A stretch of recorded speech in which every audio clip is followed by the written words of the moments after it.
आपकी जंगों में शरीक नहीं होंगे, बट हम आपके दोस्त अमन में रहेंगे, ये अमेरिका को हजम नहीं होगा। मैं ये बता देना चाहता हूं कि हम अमेरिकन पाकिस्तान से एग्जिट नहीं कर सकते। हमें पाकिस्तान की फौज पर नजर रखने के लिए जरूरी है कि हम पाकिस्तान के साथ एंगेज किए रखें। डैनियल मार्के अपनी किताब में मजीद लिखता है कि हमने आज से 72 साल पहले यह फैसला कर लिया था कि पाकिस्तान को डेवलप होने की इजाजत नहीं दी जा सकती। बिस्मिल्लाहिर्रहमानिर्रहीम। मोहतरम नाज़रीन कराम, आज आपकी खिदमत में मैं एक और किताब है उसके बारे में बात करूंगा, no exit from Pakistan by Daniel Markey. Daniel Markey is an American author who has worked on this book for about 25 years, and then इसमें इसने बड़ी डिटेल में अहाता किया है पाकिस्तान और अमेरिका के ताल्लुकात पे, और आपकी खिदमत में मैं जब पेश करूँगा आप सुनकर हैरान होंगे कि अमेरिका पाकिस्तान में क्या क्यों कुछ करता रहा है। डैनियल मार्के अपनी किताब में लिखता है कि अमेरिका ने पाकिस्तान पर कभी एतबार नहीं किया। The Americans have never trusted the Pakistanis। और अगली बात वो ये कहता है कि हम जितने भी और जितने ज्यादा पैसे पाकिस्तानियों को देते हैं वो उतनी ही हमसे ज्यादा नफरत करते चले जाते हैं। The more money we give to the Pakistanis, the more they hate us। इस बात को अच्छी तरह समझ लेने के बावजूद मैं ये बता देना चाहता हूं कि हम अमेरिकन पाकिस्तान से एग्जिट नहीं कर सकते। वो 3 वजूहात बताता है कि जिसकी वजह से अमेरिका पाकिस्तान को नहीं छोड़ सकता। नंबर 1, पाकिस्तान का न्यूक्लियर और मिसाइल प्रोग्राम इतना बड़ा है और इतना एक्सटेंसिव है कि उसके ऊपर नजर रखना जरूरी है, इसलिए हमें पाकिस्तान के साथ मुसलसल एंगेज करना पड़ेगा।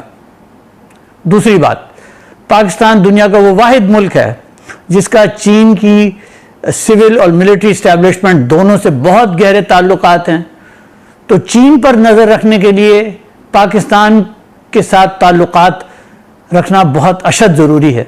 सुनिए, फरमाते हैं कि पाकिस्तान के पास इतनी बड़ी फौज है कि if this army decides to go rogue, ये ना सिर्फ इस रीजन को डिस्टेबलाइज कर देगी बल्कि सारी दुनिया को भी डिस्टेबलाइज कर देगी।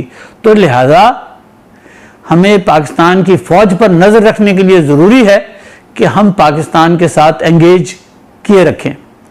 ये तो 3 वजह है पाकिस्तान के साथ ताल्लुकात रखने की। डैनियल मार्के अपनी किताब में मजीद लिखता है कि हमने आज से 72 साल पहले यह फैसला कर लिया था कि पाकिस्तान को डेवलप होने की इजाजत नहीं दी जा सकती। हम पाकिस्तान को दुनिया इस्लाम को लीड करने की इजाजत नहीं दे सकते, और इसके लिए हमने कुछ तरीके अपनाए हैं, और वो तरीका यह है कि पिछले 72 साल से हमने पाकिस्तान को we have kept it in a managed destabilized position, कि उसको इतना डिस्टेबलाइज रखो कि जिसको हम मैनेज कर सकें। और फिर वो ये भी बताता है कि हम इस मैनेज्ड डिस्टेबलाइजेशन को करते कैसे, कि हम पाकिस्तानी लीडर्स को खरीदते हैं, जिसके अंदर पॉलिटिकल लीडर्स भी हैं, सिविल और मिलिट्री की ब्यूरोक्रेसी के लीडर्स भी हैं, जिसमें जर्नलिस्ट भी हैं, मीडिया हाउसेस भी हैं और एकेडमिशियंस भी हैं। डैनियल मार्के ये किताब में लिखता है कि पाकिस्तानी लीडर्स अपने आप को बहुत थोड़ी कीमत पे बेच देते हैं, इतनी थोड़ी कीमत कि उनको कोई अमेरिका जाने का वीज़ा ही मिल जाए, या उनकी औलाद को, बेटों या बेटियों को कोई अमेरिका स्कॉलरशिप मिल जाए, और इतनी छोटी सी चीज़ के ऊपर वो पाकिस्तान के मफादात को आसानी से बेचने को तैयार हो जाते हैं। मैं अब आपकी खिदमत में ये बताना चाहता हूँ कि मैं 1980 से गवर्नमेंट ऑफ पाकिस्तान से कंटिन्यूसली डील करता हूँ, और ये बात मैंने खुद देखी है कि ये अमेरिकन हमारी सिविल सर्विसेज को भी, मिलिट्री सर्विसेज को भी किस तरीके से वहाँ के अफसरों को इस बात के लारे लप्पे देते हैं कि हम आपके बच्चों को स्कॉलरशिप दे देंगे, और किस तरीके से फिर वो बाहर पढ़ने चले जाते हैं। 4 साल के लिए तो बैचलर्स डिग्री होती है, उसके अंदर वो जो साहब जिनकी औलाद गई थी बाहर पढ़ने, वो बिक चुके होते हैं अमेरिका को, फिर उसके बाद उसने मास्टर्स करना होता है, 1-2 साल उसमें लग जाते हैं, उसके बाद ग्रीन कार्ड। तो इस तरह से ये शख्स तो अब बिक गया। तो पाकिस्तान में ये काम अमेरिका पिछले 72-73 साल से कर रहा है। सबसे पहले इन्होंने लियाकत अली खान को कत्ल करवाया और लियाकत अली खान के कत्ल का अब सारा डॉक्यूमेंट्स डिक्लासिफाई हो चुके हैं। जो इमरान खान साहब जिस रास्ते पे इस वक्त जा रहे हैं, मुझे प्राइम मिनिस्टर साहब के बारे में सख्त, उनकी हिफाजत के बारे में सख्त तशवीश है कि अमेरिका इनको भी शहीद ना करवा दे। मेरा यकीन है कि जो लाहौर का जो वाक़या पेश आया है उसके अंदर जो टारगेट था वो तो इमरान खान साहब ही थे और ये मामला अभी और आगे चलता रहेगा। मैं अपने तमाम हमवतनों से, अपने तमाम बहन भाइयों से, दोस्तों से ये कहना चाहता हूं कि नज़र रखें कि देखें अमेरिका के साथ जो अब प्राइम मिनिस्टर साहब ने पोजीशन ली है कि हम आपके साथ आपकी जंगों में शरीक नहीं होंगे, बट हम आपके दोस्त अमन में रहेंगे। ये अमेरिका को हजम नहीं होगा।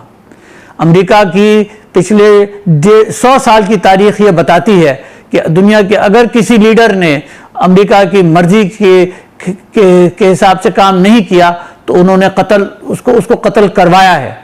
ये एक नहीं है, ये बहुत सारे किस्से हैं। वो पाकिस्तान पर हर किस्म के झूठे इल्जामात लगाकर पाकिस्तान को एक बहुत मुश्किल वक्त में डाल सकते हैं।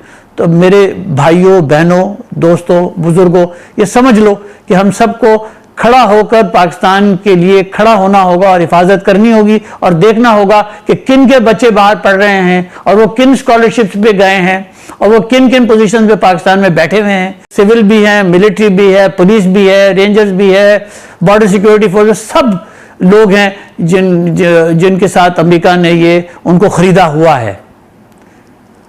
बहुत शुक्रिया।